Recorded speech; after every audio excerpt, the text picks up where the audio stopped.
K스포츠 업데이트에 오신 것을 환영합니다. 스포츠의 순간들이 전설이 되는 곳. 너무 강해서 여자 만나 생각.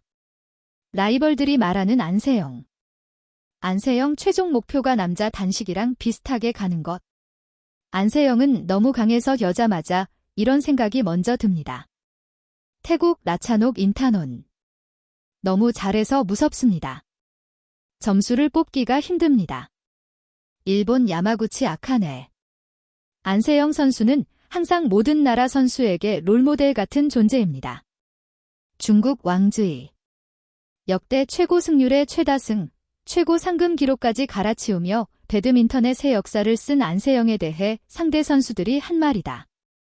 한국 배드민턴에는 보물 같은 존재이지만 코트 위에서 적수로 만나는 선수들에게는 마치 괴물 같은 안세영에 대해 라이벌들은 일제히 혀를 내둘렀다. 세계 랭킹 2위인 왕즈이는 지난 21일 중국 항저우에서 끝난 세계 배드민턴 연맹 BWF 월드투어 파이널스 결승전에서 안세영과 맞붙어 패한 뒤 속상함을 참지 못하고 공동 취재구역 믹스트 존에서 눈물을 펑펑 쏟았다. 믹스트 존을 관리하는 BWF 관계자가 왕즈이를 오래 봐왔지만 이렇게 속상해하는 모습은 처음 본다며 당황해할 정도였다.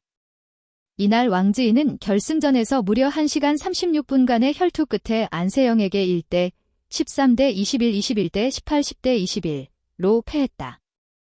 어느 때보다 더 치열하게 대적했지만 결국 승부처인 3게임에서 주도권을 내주고 안방에서 무릎을 꿇었다.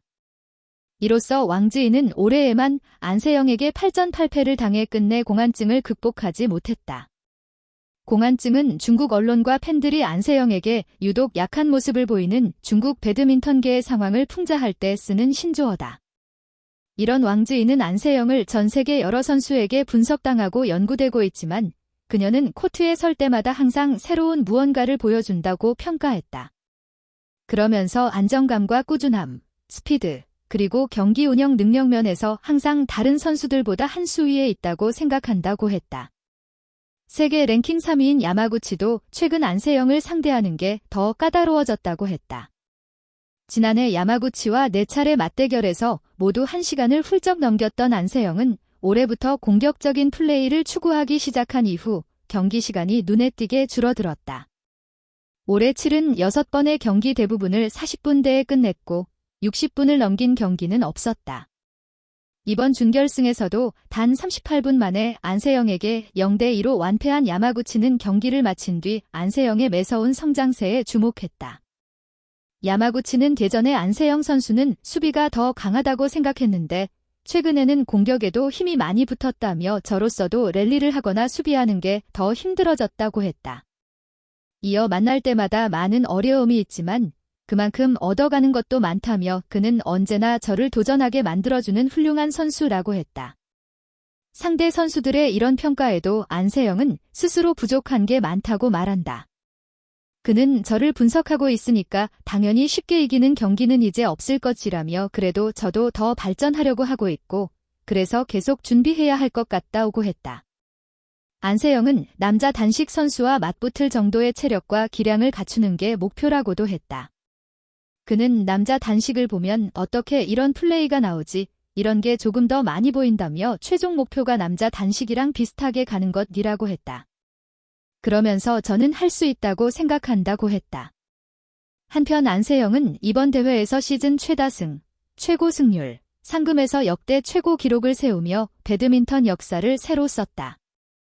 11승을 달성해 단일 시즌 최다 우승 타이 기록을 세웠고 남녀 단식 선수 중 역대 최고 승률인 94.8%를 기록했다.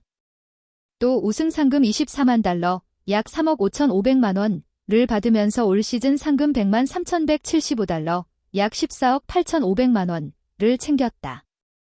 배드민턴 역사상 단일 시즌 상금 100만 달러를 돌파한 것은 안세영이 처음이다. 단순한 기록 이상의 의미를 지니는 것이 있다면 그것은 바로 세계 배드민턴계가 안세영을 진정으로 두려워하게 된 이유다. 그녀의 압도적인 존재감은 랭킹이나 수치로는 결코 설명할 수 없는 영역에 있다. 여자 배드민턴의 기존 한계를 이미 넘어섰다는 점, 그것이 가장 큰 이유다. 그동안 여자 단식 무대는 비교적 뚜렷한 스타일로 구분돼 왔다. 일본 선수들의 끈질긴 수비, 중국 선수들의 빠른 공격 전개, 동남아 선수들의 유연한 플레이가 대표적이다. 하지만 안세영은 이 모든 틀을 허물고 있다. 한 가지 스타일을 선택하는 것이 아니라 모든 장점을 흡수해 한 단계 더 높은 차원으로 끌어올리고 있기 때문이다. 여러 나라 대표팀 지도자들은 입을 모아 말한다. 안세영을 상대하기 위한 전술 준비가 갈수록 무의미해지고 있다고. 오늘 분석한 영상은 내일이면 더 이상 통하지 않는다. 수비형 선수로 데뷔하면 공격적으로 변신하고 공격을 대비하면 끝없는 랠리로 상대의 체력을 갉아먹는다. 그리고 결정적인 순간 망설임 없는 스매시로 경기를 끝낸다. 상대들이 진짜로 두려워하는 것은 패배 그 자체가 아니라 경기 중 끊임없이 변화하는 안세영의 사고력과 경기 운영 능력이다. 왕즈이의 사례는 이를 가장 극명하게 보여준다. 한 해 동안 8번 연속 패배를 당했다는 사실은 단순한 전적 이상의 의미를 갖는다. 항저우에서 흘린 눈물은 결승 패배에 대한 아쉬움만이 아니라 모든 것을 쏟아부었음에도 끝내 넘지 못한 벽 앞에서 느낀 무력감이었다. 야마구치 아카네 역시 안세영을 하나의 기준점으로 바라본다. 과거처럼 1시간이 넘는 혈투가 줄어들고 경기 시간이 짧아진 것은 야마구치의 기량 저하가 아니라 안세영이 세계 최고 수준보다 더 빠르게 진화하고 있다는 증거다. 그럼에도 안세영 본인은 스스로를 아직 완성형이라고 생각하지 않는다.